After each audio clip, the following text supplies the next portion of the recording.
Well, good evening. It is always such a joy to be with you, an honor and a privilege. It's always a privilege to be at this pulpit. Not many have that joy and that honor to be here, so I count it a tremendous blessing, and I think it's a pretty unique blessing that I can not only be here at this esteemed sacred desk, but also on an occasion when there's no carpet. Not many have the opportunity to do that. And like Austin Duncan mentioned this morning, the floor is sticky, which is good. That will prevent me from falling into the baptismal. I'm always concerned about that. In fact, I asked Nathan Busenitz what he does when he thinks he's going to fall, and he just says, Abner, you just got to hold on to the pulpit for dear life. So I've taken his advice from that ever since, and I've never fallen in. I'm very thankful. I would be one. Since I'm such a klutz, I would fall in. Well, the Lord's grace is always made perfect. It's seen perfection in our weakness. And so I'm not only praying that I don't fall into the baptismal, but I'm praying that my voice holds out this evening. As you can tell, it's a little bit run down just after a little bug or whatnot. But we'll see. His grace is all sufficient, and that is so appropriate because that is the nature of faith. As we depend on him, he does it all. We just depend on him. And so to that end, let's begin our time with the word of prayer, shall we? Our God and Father, we ask that you would renew our minds this evening and renew them in the truth of your word, as always you do. And you have revealed your word to that very end. And may this time in this section of Genesis give us clarity on issues that we might have been confused about, though they are so basic and essential to our walk with you. May it not only provide clarity, but may it also be, therefore, a clear window into the realization of your sufficiency and your greatness and the majesty and the glory of your grace. May all these things and more be accomplished, and may we be in awe of the works that you have done, and may it compel us in our hearts both to worship you and to trust in you every single day and in every single breath of our lives.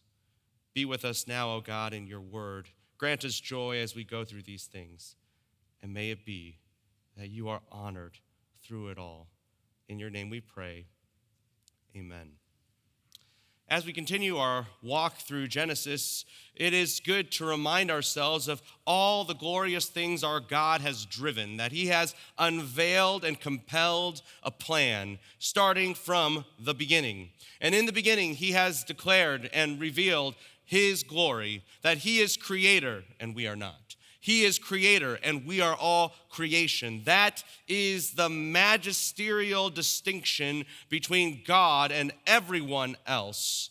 He is God and we are not. He is transcendent and supreme, and he has announced that by the way he has created this world, and he will demonstrate that by the way he redeems, showing that nothing will stop him, nothing conquers him, nothing hinders him. He will make all things right in the end, showing that he will prevail over everything just as he has originally declared, and that redemption will be accomplished by his promise of Genesis 3:15, that he will preserve a line of the seed, culminating in the seed that will smash the serpent's head, even though at cost to himself.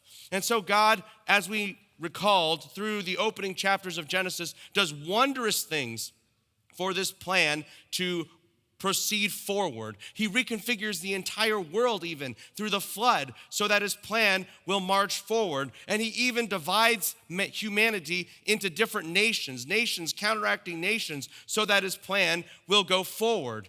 And with the advent of nations, the requirement comes in and the opportunity comes in for one nation to make an international impact, one nation to witness to all other nations. And that's why the nation of Israel exists. And so God has raised up one nation, not just randomly, not just for no purpose, but for the explicit purpose to witness to all the other nations, to declare his agenda of Genesis 3:15, so that the world will be informed of the glory of God and all that he will do therein.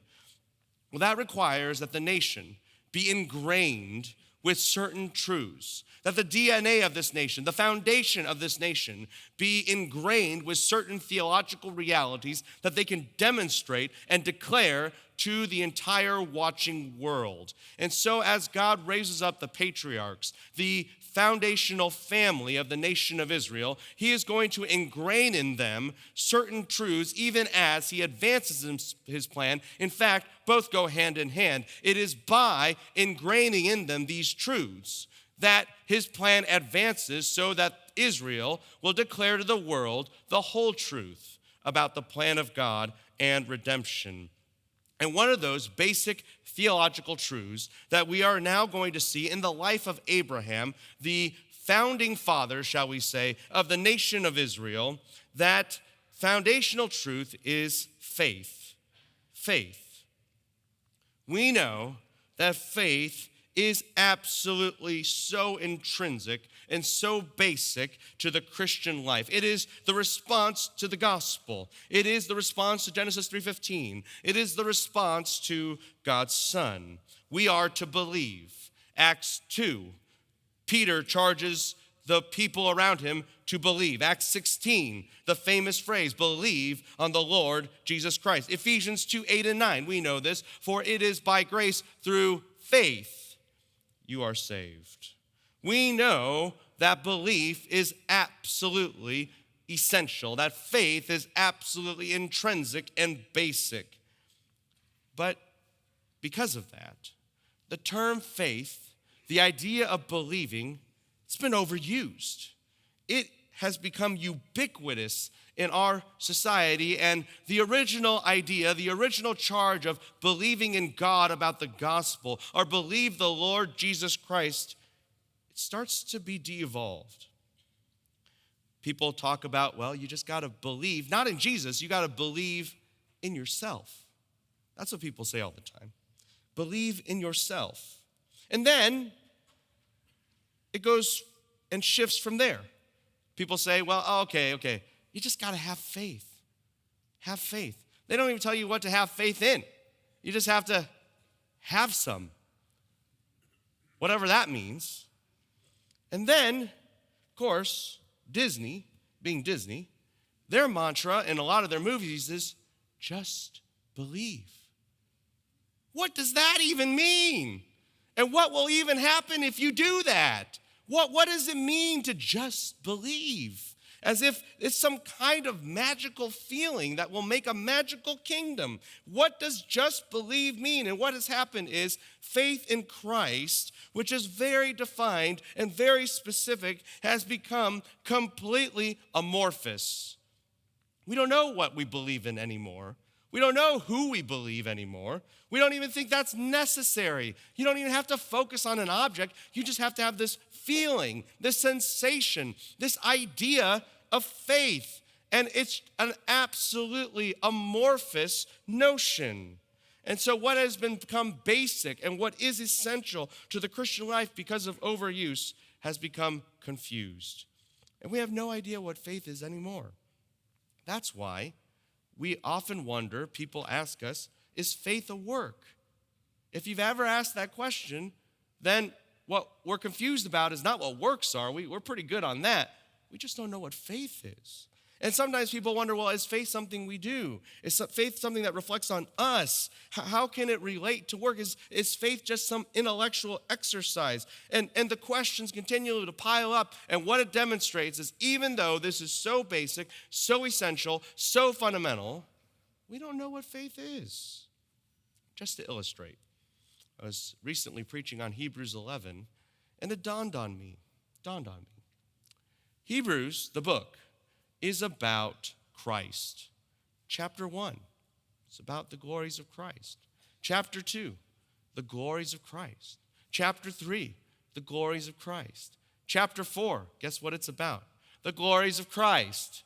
chapter 5 and 6 and 7 and 8 and 9 and 10. Guess what it's about? The glories of Christ. No one debates about it. Everyone knows supremacy of Christ. He's a better priest, better Moses, better in all ways, better than the angels. We know that. Better promises, better covenant, better everything. Christ is that. Amen. And then you say, yes, it's about Christ. That's the book. Chapter after chapter after chapter after chapter after chapter. And then you get to Hebrews 11. And then we say, what is it about? And we all say, faith. It's about me. What? You think after 10 chapters of the author of Hebrews saying over and over and over, it's about Christ. It's all about Christ. He's the supreme one. You fix your eyes to him. You focus on him. And then in chapter 11, he says, turn your eyes on yourself? What's going on there? And the reason that strikes us as odd, and the reason we can't figure it out, is not because we didn't understand Hebrews 1 through 10. It's because we didn't understand faith. We didn't understand faith. Let me give you the summary answer here, because it's so important for us to understand faith. In Romans 4:16, Paul says this, that it is by grace so that it would be by faith. That it is by faith so that it would be by grace. And you say, well, what does that mean exactly? It means this: faith and grace are two sides to the same coin. That just like in our human experience, we see the sun rise and fall, but that is the human experience of what objectively is happening as the earth rotates around the sun. In the same way, faith is just the human experience that God is doing it all. That is what is going on. Faith is you relying upon God to do it all, and therefore God does it all. Therefore, he gets all the credit, and therefore faith is not a work. If you say, okay, I think I'm getting this better, but I need some help, let me give you the following illustration. Let's say we were in a building together, and it was on fire. And, you got knocked unconscious. I ran out of the room because I'm scared. And Mark Zakovich is there, my boss. And he sees you in the fire. And he runs back in. And because he's much better suited to do this because he actually works out and I don't, he picks you up while you're unconscious and you're resting in his arms as he rushes you out of the burning building and saves you. And this, of course, makes the headline news. All the paparazzi are around with all the news cameras and news trucks and news anchors, and they all want to interview you about this dramatic deliverance. So great a salvation. And they say, how'd you get out of that burning building alive? You sit up, you've regained consciousness, and you say, well, it was a heroic effort, very heroic effort. Yeah. How did it happen? I trusted Mark. That's what you said. I leaned into his arms. If I didn't lean hard enough, if I just even eased up on my leaning on him, I wouldn't have made it out alive. We should have a parade in my honor. Now look, Mark would never do this to you, but in my story he does. He'd throw you back in the fire. Is the reason that the person got out of the burning building because he leaned on Mark? Who saved him? Mark did. All faith is you leaning on the one who does it all. Faith does nothing in and of itself. The object of faith does everything. And the entire point of faith, when it is true faith, it amplifies that it is all grace. Faith alone is just another way of saying grace alone. Because faith alone is the human expression that God does it all. That we bring nothing to the table, that we depend solely on him, and that we rest in what he has done. And that is the only reason why we survive or we die. It is because of him. And therefore, faith in and of itself does not save us. God saves us through faith, because faith connects us with the Savior. That's the way faith works. And when you understand that, then you understand why faith isn't a work. Because faith isn't doing anything. It is relying on the God who does everything. That's why faith can't just be intellectual. When you lean or rely on someone, that's not an intellectual act. That's why Hebrews 11 is still about Christ. Because the whole point of faith is not about you, but the object of your faith, who is Christ. And so Hebrews 11 is saying, don't forget, you trust Christ, he'll get you home. You trust Christ, he'll make you right. You trust Christ, he will sustain you. Look at all of Old Testament history. There is a testimony that faith is sufficient, not because in and of itself it's sufficient, but because the object of faith is sufficient. Hebrews 11 is still about the Lord Jesus Christ and his absolute supremacy and absolute satisfaction in him. That is why faith even produces works. Faith never comes alone, because if you're resting in God and God is doing all the activity, regenerating and driving and empowering, then of course we would expect to see transformation, because that's what God is doing. Therefore, faith, all it magnifies is that it is all of God. It is all of God. God does it all. And one of the best ways to understand this basic idea and its power is to understand the life of Abraham, because God intended it to be that way. He wanted Israel to understand that. He wanted his people to know this. Genesis 15:6, we are familiar with this text. It says, Abraham believed God, and it was accounted to him as righteousness. We know that. And that is the theme verse of Abraham's life. That is the theme verse of Genesis 12 through 25. And with that, what we have is a primer on faith. A primer on faith in these chapters. And the way these chapters break down, because God is advancing his plan of Genesis 3:15, is that we have three major sections, because God has revealed to Abraham in what we call the Abrahamic covenant, a special set of guarantees God gave Abraham and the nation of Israel. We have three major promises: land, seed, and blessing. And those promises are not random. They tie directly into Genesis 3:15. The land promise is reflective that Israel needs to have a spot on the planet to witness to all the other nations. And also on top of that, it is a testimony that God will plant a nation and make them almost like a new Eden in the end, the center of the world, of a renewed world where God can show definitively through them he has made everything right. And so the land promise ties into both the means of Israel announcing things to the world, as well as God's end game of making all things righteous once again. The seed promise, the second one, that ties directly into Genesis 3:15, the preservation of a line of seed culminating in the Messiah. And the word blessing, that God promises blessing among the nations through the line of Abraham. It goes back to Genesis 1. What did God do to creation? He blessed it. And one day, through Israel, ultimately through the Messiah that comes through Israel, the seed of Genesis 3:15, he will bless the world again, making it not only just nice and right, but all things glorious, perfect, wonderful, a goodness that exceeds anything we could imagine or think.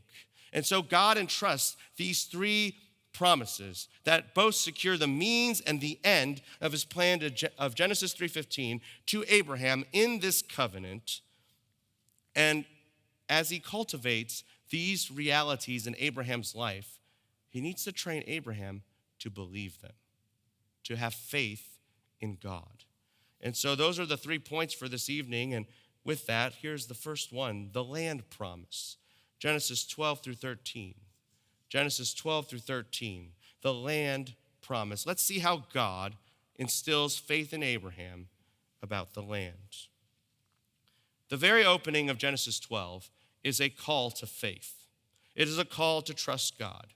It is a call because Yahweh tells Abraham and puts Abraham in a situation that completely demands trust in God alone that completely extends him beyond what he is able to do. Yahweh commands him, go from your land. Go to a place that is unknown. Go to a place that is outside of yourself. Put to death, so to speak, one life that you had in one land, which you had in Babylon earlier, and now move to a new land and have a new life. Total transformation, total change, total shift, and totally outside, so to speak, your comfort zone. Speaking of which, God emphasizes human effort, human resource cannot play into this. That's why he has to go and emphasize that it is from your kin. You're going to leave any resource you possibly had of your family. You're going to leave your father's house, the next phrase, which is your protection. You will not have that anymore. The only thing you will have, God says, is the land which I, that is Yahweh, will show you. Are you willing to jettison everything you had, everything you know, every resource, every work, every protection, and get rid of all that so that it is truly God alone? God alone. This is the question of faith. And here is Abraham's response, and I love this. Before getting there, let's just make one quick note. Do you notice in verse 2 and 3 how many times God says, I will make you, I will bless you, I will make your name great, I will bless those who bless you, I will curse those who curse you. Do you notice what is God reminding Abraham? This is not by you. No one accomplishes these promises, humanly speaking. It is I will, I will, I will, I will. God alone, God alone. Why is it faith alone? Because it's God alone. Faith alone has to be because God alone. And there's no human work. There's no human merit to accomplish it. And so what does Abraham do? Verse 4.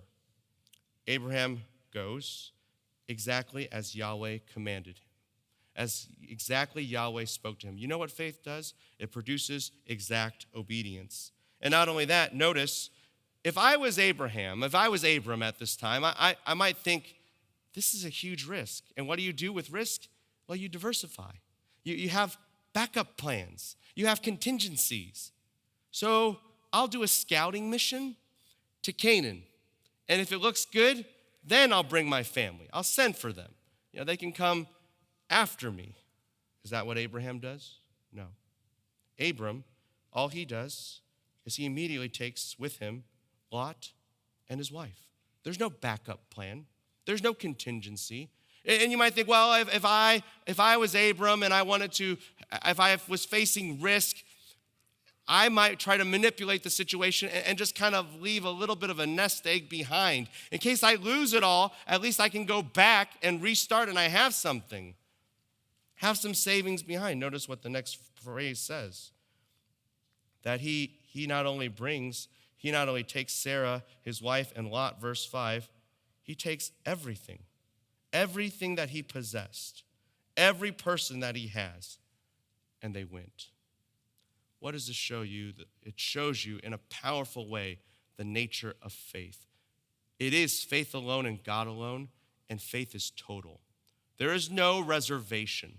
There is no qualification. There is no hesitation. There is no, I want a backup plan. There is no human effort to try to secure something your own way and try to bypass around God. It is all or nothing, and faith says it is all God's. Everything I have, everything I am, everything I believe in, it is his. Faith alone, and faith is total. That is the nature of faith. And faith is not just total. Faith trusts God for all. We can see that in verses 6 and 7. Abraham goes into the very place that God requires him to go, the land of Canaan, the area of Shechem, and he walks about this land. Why? Because he's trusting God to give him all of it.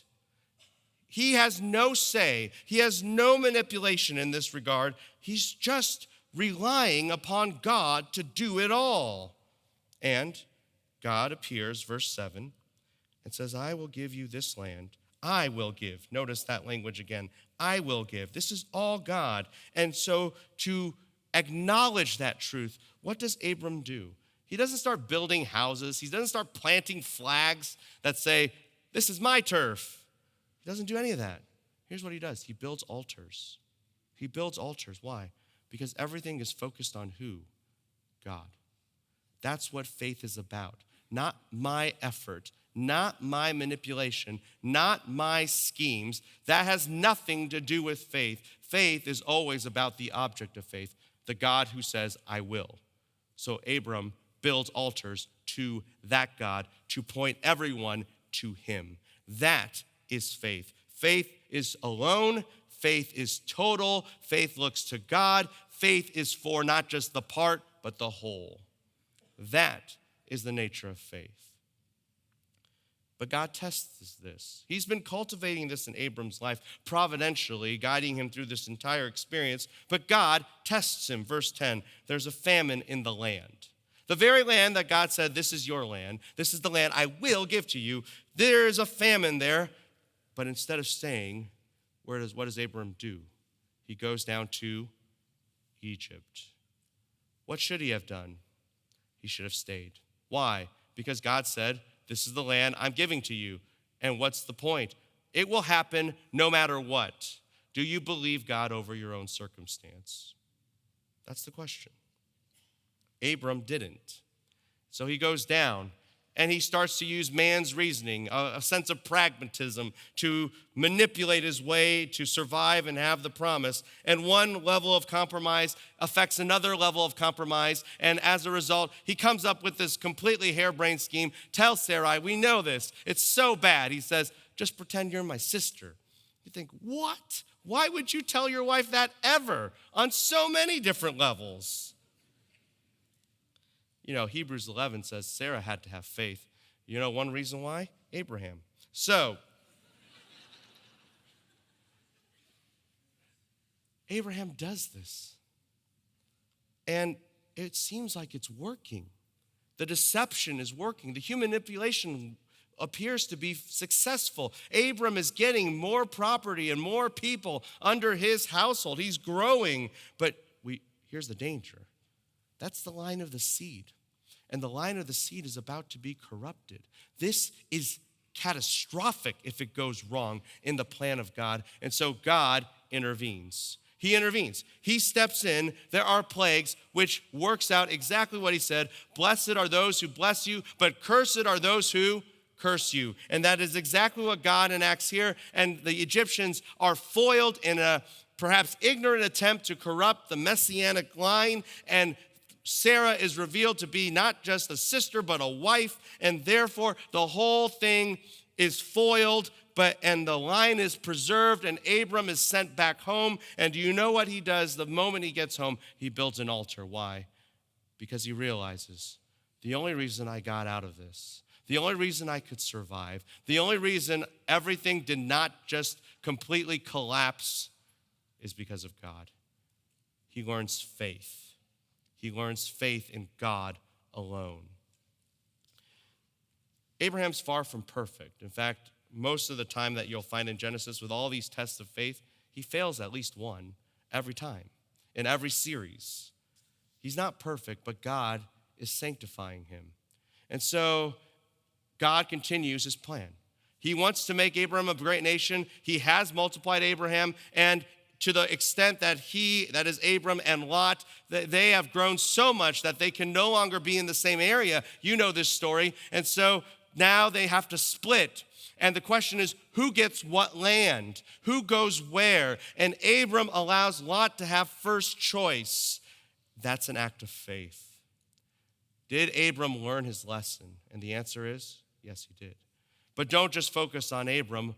Focus on the God who taught him that lesson. Because that is the victory of God there, that God would instill in Abram such faith. By the way, Lot looks over a land, and it says this in Genesis 13:10, that the area around Sodom and Gomorrah at that time, it says this, it was like the garden of Yahweh. It was like the Garden of Eden, Genesis 13:10. Of course you choose the Garden of Eden over a barren landscape unless you truly trust that God will do it all. And that is what faith says.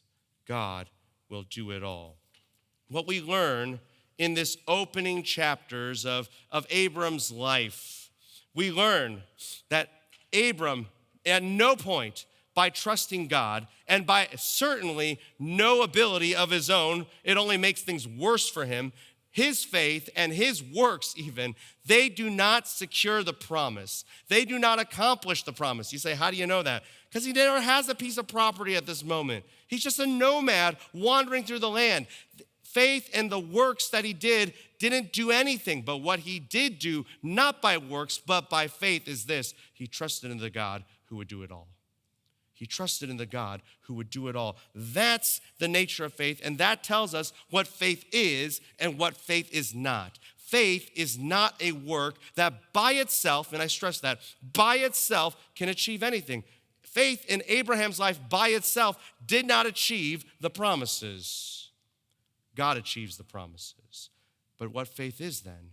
It is the complete reliance upon the God who does it all.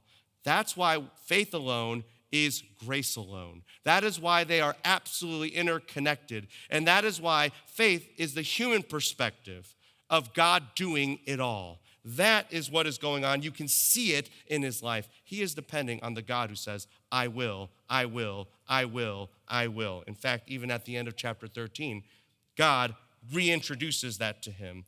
I will. All this land which you see, I will give to you. Chapter 13, verse 15.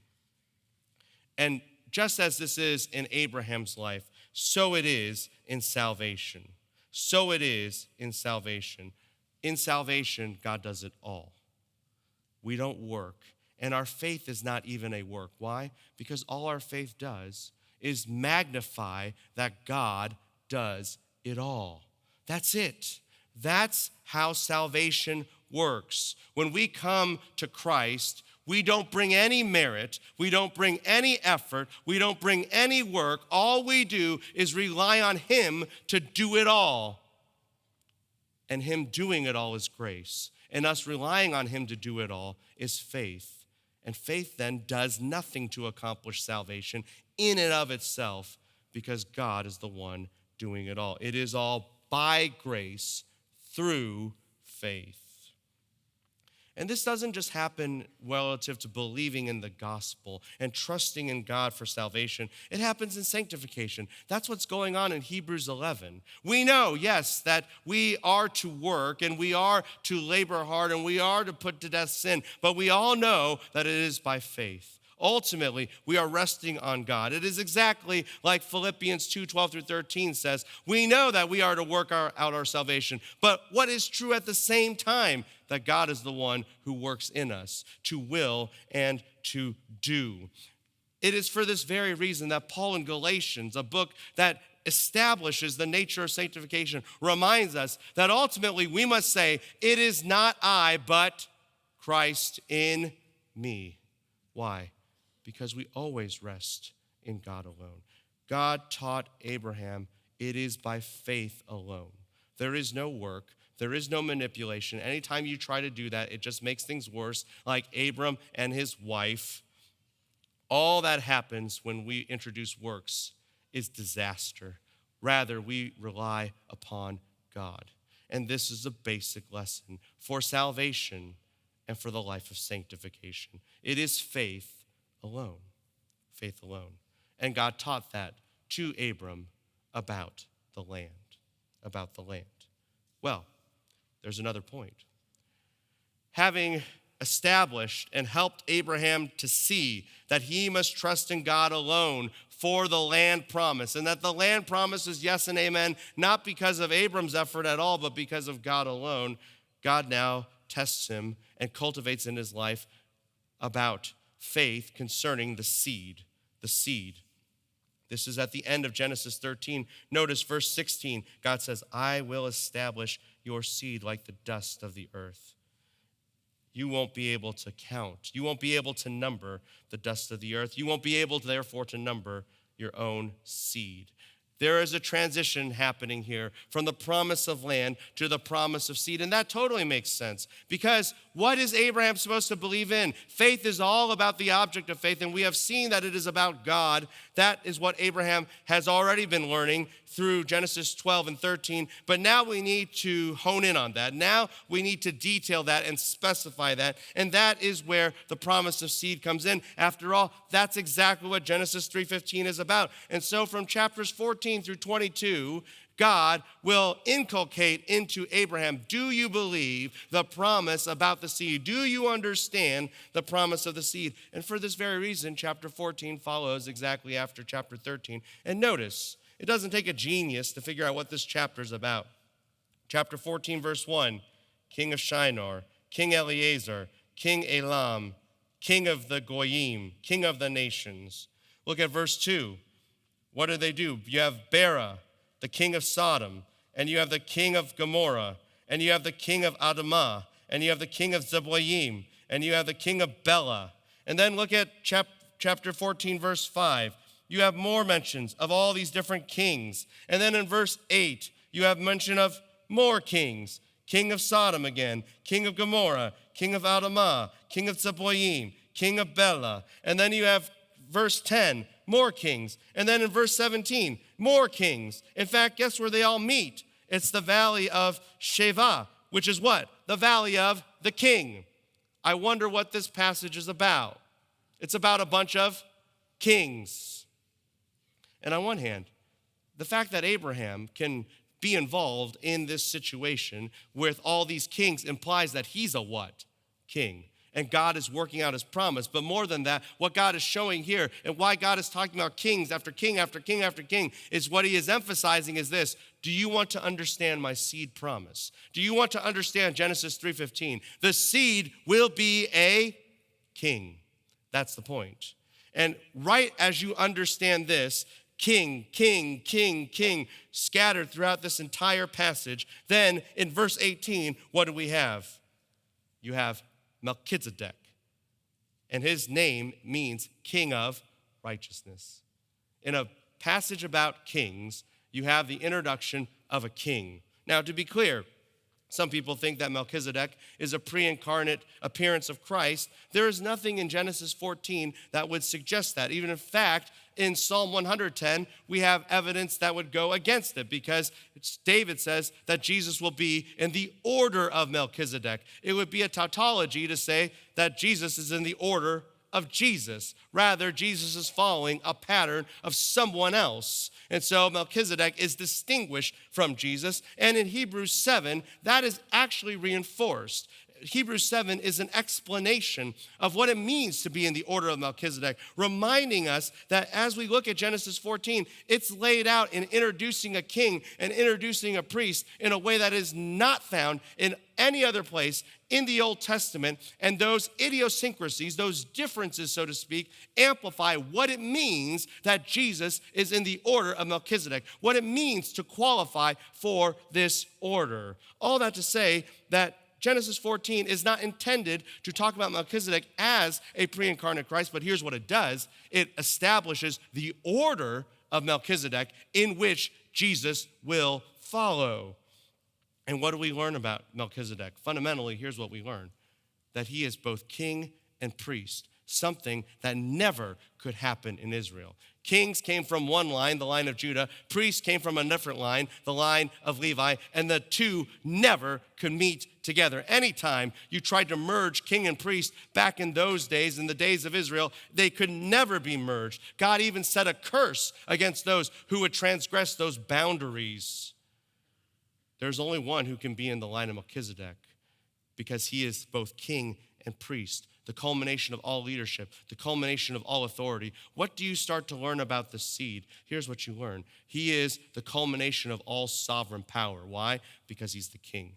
He will rule over all these kings, all the kings of the earth. He will have all authority given to him. That's what you learn. He's the ultimate king. But he's not just the king, he's also the what? The priest. What do you learn about the seed of Genesis 3:15? He will redeem. He will mediate. He will atone for sin. And so you have the ultimate sovereign and you have the ultimate savior all in one. You have the culmination of every area of leadership. You have the culmination of all tasks and all authority and all power and all mediation all in one. Jesus is not just the pinnacle, he's the culmination of everything in the plan of God. That is what you are seeing in a nutshell in Genesis chapter 14. And God lays that out because that's the promise of a seed. That's the promise of a seed right before Abraham's eyes. He sees the model of that. And the question in Genesis 15 then is this: do you believe that? Do you believe that there will be a seed, king and priest? Do you believe that he will have all authority and power over the whole world, and therefore the world will be blessed? Do you believe that he will atone for sin and make things right and rectify disobedience? Do you believe that, Abram? And Abram knows that this is a challenge because he doesn't have a child. He knows that it's a challenge because he physically can't have children. And God even reminds him that it will not be by human means. This goes back to the nature of faith. It is in God alone. But God says along that line, verse 4, he says, the one who comes out of your loins, that one is the one who will possess the land. That's the one whom will inherit everything for you. Do you believe that? Do you believe that? And we have now the famous verse of Genesis 15:6. Abraham believed, and it was accounted to him as what? Righteousness. Now let's ask a question, two questions in fact. Who did Abraham believe in, and what did he believe him about? Well, he believed in God. Genesis 15:6 makes that clear. He believed in God, and it was accounted to him as righteousness. What did he believe God about? What has been the topic since chapter 14? What has been being established in theology since chapter 14? The promise of the seed, the promise of Genesis 3:15. And what do we call Genesis 3:15? The proto-euangelion, the first gospel. What did Abram do in Genesis 15 verse 6? What was he believing about? He said to God, I believe that you, God alone, will provide the promise of the seed. The promise of the seed with the theology established in Genesis 14, king and priest. The promise of the seed that goes back to the Abrahamic covenant. The promise of the seed that goes all the way back to Genesis 3:15. What is Abraham basically saying? I believe the gospel. That is what he is saying here. People wonder, in the Old Testament, did people really believe the gospel to be saved? It has always been that case from the very beginning. What do you think this verse in context is about? It is about Abraham trusting God alone for Christ alone. That is the nature of the gospel. And God established in Abraham the very foundation for what Israel was supposed to be all about, which was to proclaim the gospel and faith in God alone for that gospel. And indeed, it must be faith alone. Sadly, in the next chapter, though God had assured Abraham that it is only by faith that you come to him. It is only by faith in the gospel about the seed promise that you are made right with him, as Genesis 15:6 says. Even though God has shown him that it is only by God alone that these promises will come to pass, Abraham is entering into the covenant by faith, but God reminds him about the nature of this covenant, that it is one that is accomplished by God alone. God, in the covenant ceremony seen in Genesis 15, knocks Abraham out, puts him into deep sleep. Where have we heard about deep sleep before? Adam. It's parallel.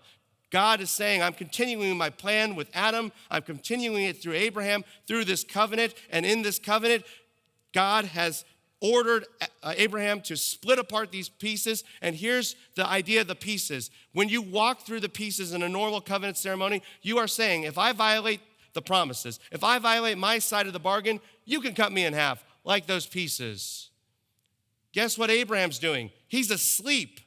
Can he sleepwalk? No. He's asleep, deep sleep. Better than, deeper than any sleepwalking could ever accomplish. And all he sees then is God walk through the pieces. What's the message? God will do this. God will fulfill.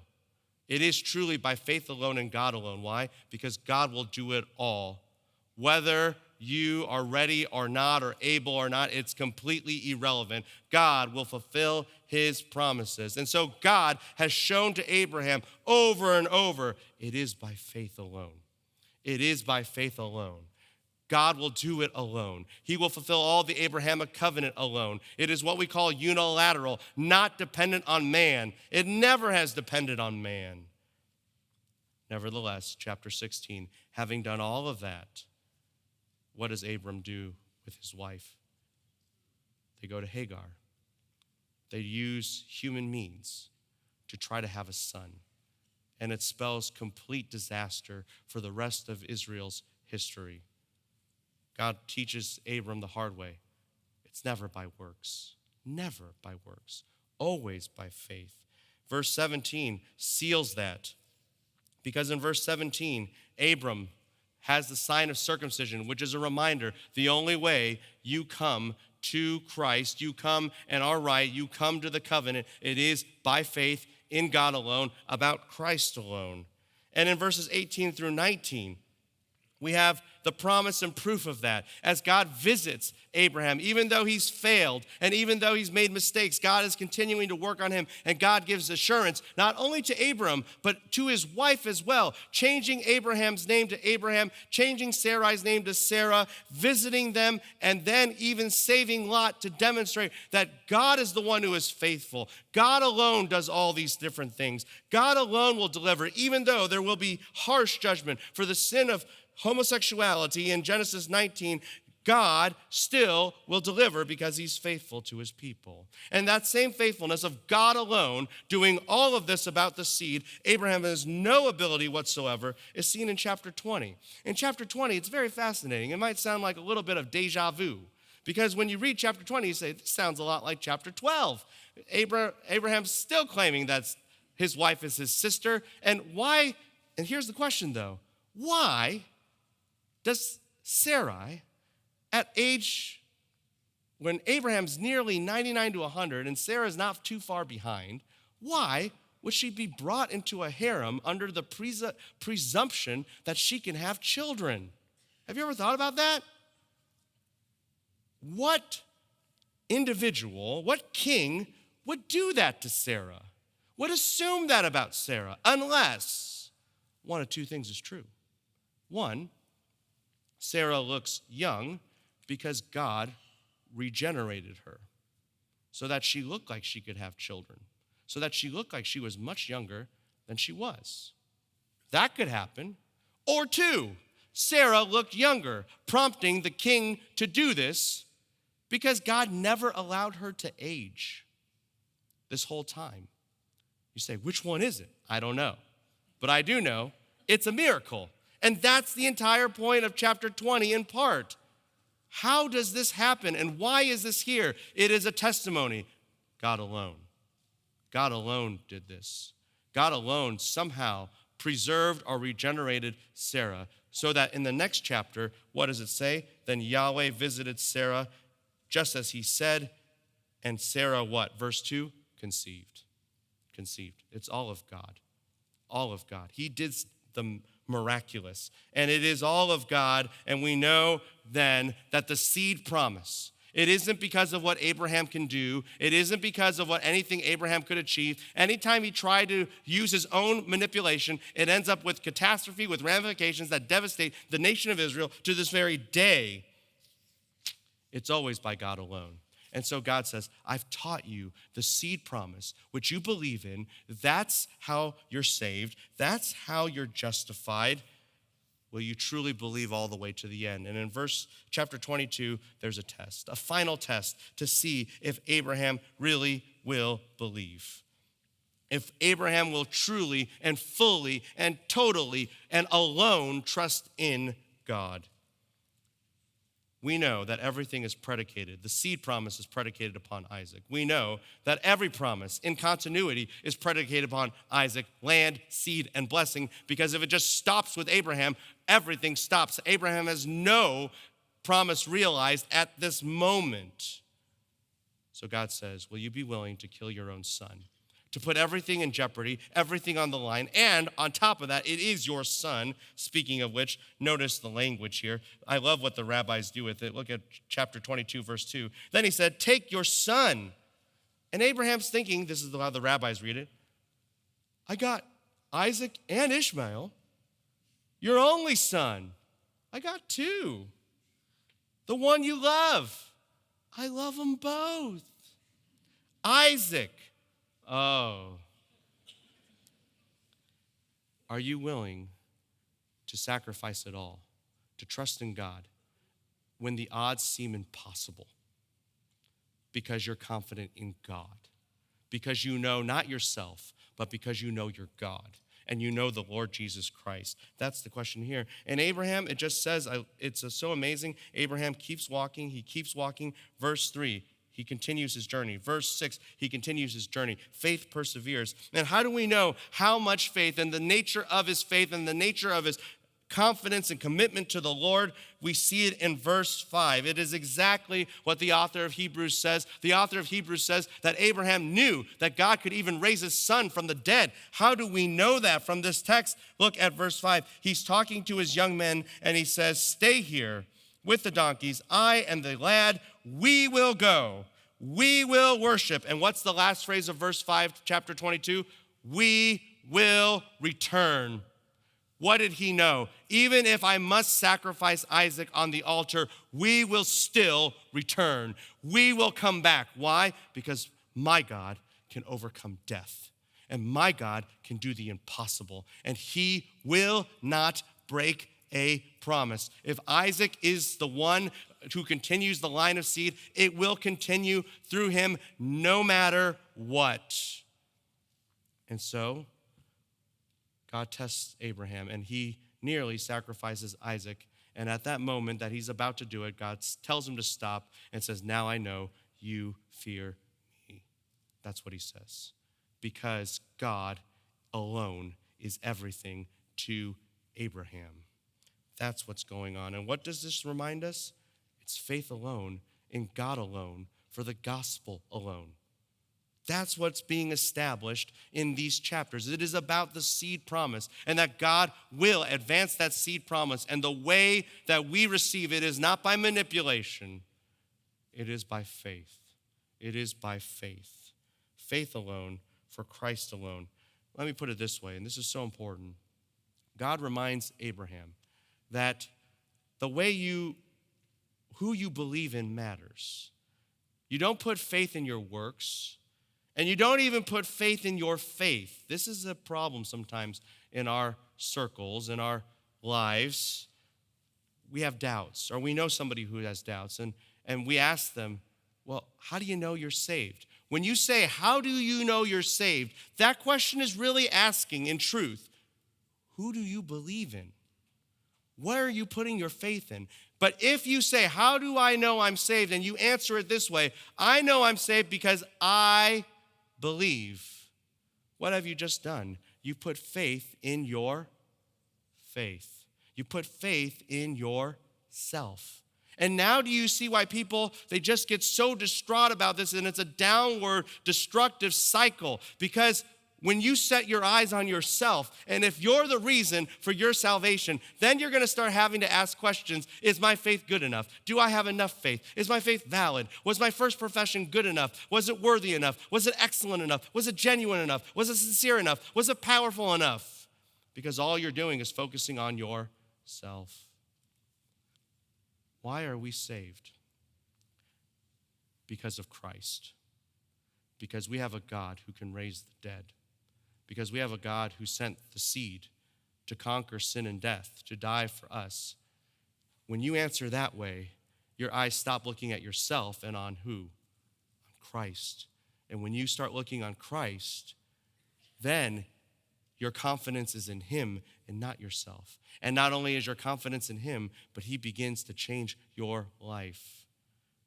Abraham believed God about the promise of a seed. We do the same thing. Do not put your faith in your works, nor your faith in your faith. Put your faith in Christ. Well, blessing. We know that faith alone saves, but faith never comes alone. Faith alone saves, but faith never comes alone. James 2 reminds us of that faith always produces works. And those works don't save, they're just evidence of faith. It's like if you had a medical procedure and the doctor said, hey, if the medical procedure is right and true, you're gonna feel a lot better. Well, when you feel a lot better, that's not what caused the medical procedure. When you feel a lot better, that's not what caused the medical difference. It's the medical procedure that did that, but the evidence of its successfulness and its validity is in the fact that you feel better. Likewise, works don't save you ever. They're just the evidence that proves the validity of what already took place. Faith alone saves, but faith never comes alone. It always has fruitfulness. And that's what you see in Abraham's life at the end in chapters 23 through 25. You see that God, who has been pounding into Abraham by faith, he accomplishes it. He accomplishes it. And it leaves an indelible imprint into Abraham's life. And Abraham then strives, even though it's against all the odds, to leave a legacy behind. Leave a legacy about land and seed and blessing. In chapter 23, Abraham, his wife dies. You say, wow, that was sudden. Yeah, the rabbis even think that it was because Isaac told his mom what had happened in chapter 22. That's why she died. Like, how was your trip, son? Well, Mom, it was crazy. I didn't think I'd come back alive. Oh, son, you're such an exaggerator. You know, Dad was going to kill me. Oh, I know you've had problems with your father, but it's never come to that. And then Abraham comes along and says, no, honey, really, that's what it was. That was what was going to happen. And he tells her the story, and she has a heart attack, and she dies. That's why chapter 23 happens, according to the rabbis. Now, we don't know that for a fact, but there does seem to be some immediate correlation in the narrative structure. But in any case, Sarah passes away full of faith at the end, and Abraham wants to buy a burial plot. And there's a reason why he wants to buy a burial plot. Because this whole time, Abraham has not owned a single piece of land. He's not owned a single piece of land. God says, this is your land, but he hasn't owned anything. And so Abraham engages in a negotiation to say, I will prove to my offspring and to the world, this is our land. I will leave a legacy for generations to come, a demonstration that this is the land that God had promised. And so he purchases the land after intense negotiations with the Hittites. And you say, how much did he pay for it?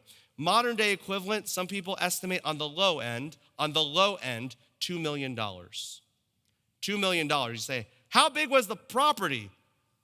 Smaller than this stage. $2 million. Now, I know that in California, real estate is inflated. But this is a little bit excessive, especially since it's not 2023 AD, it's like 2066 BC. But why does he do it? Because he believes God. Because he believes God. Faith works. He put his money where his mouth is.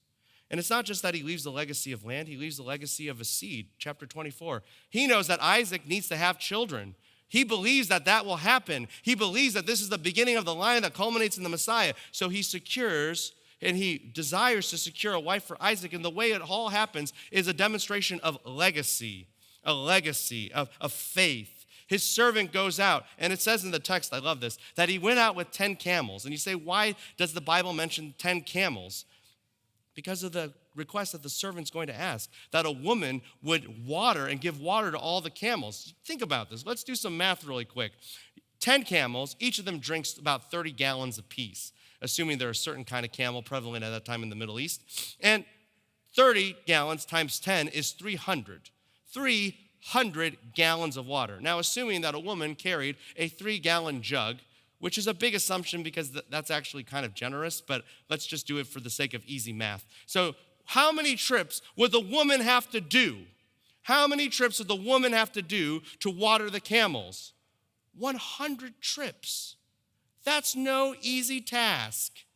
And so the servant is asking for a lot, but he trusts the God of Abraham. He trusts that God will do it alone. And you know what? Before the servant even stops praying, Rebekah walks out and she says, can I water the camels? And here's what's so amazing. I love this. You know what the text says, verse 10? It says this, she ran.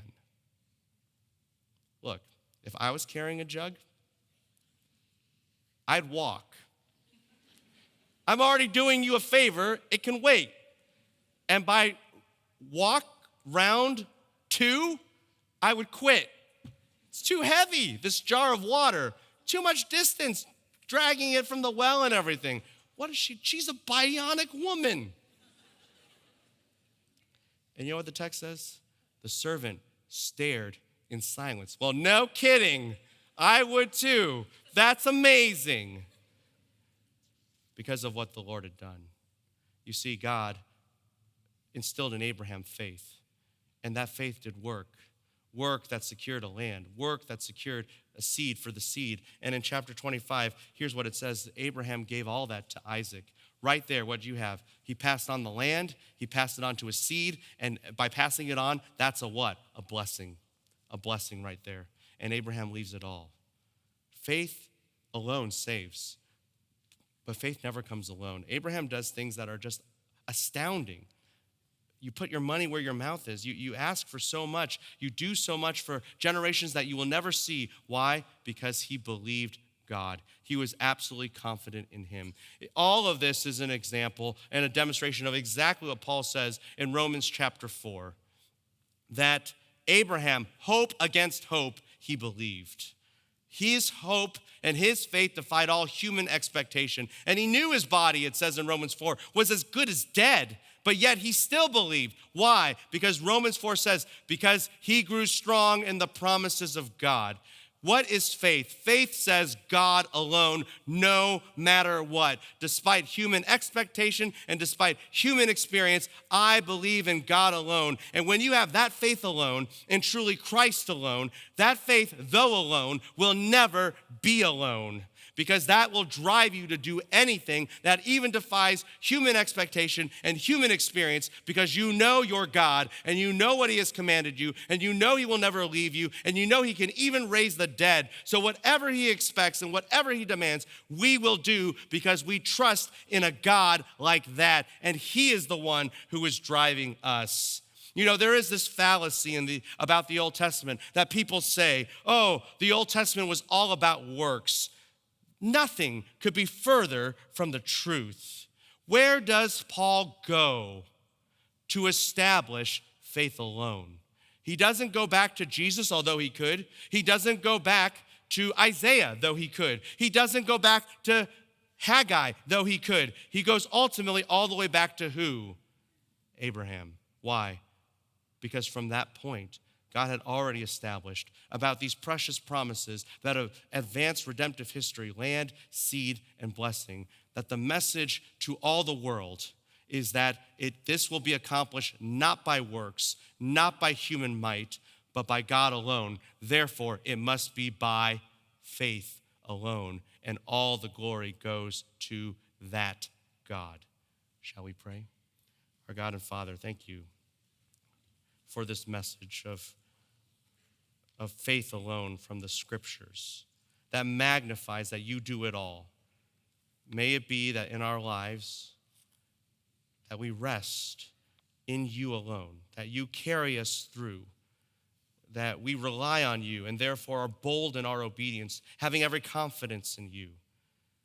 May we truly understand these concepts and truly then exalt you and give you all the credit as it is due, because faith alone means you alone. And in the end, our confession is, not I, but Christ in me. To you be all the glory. In your name we pray. Amen.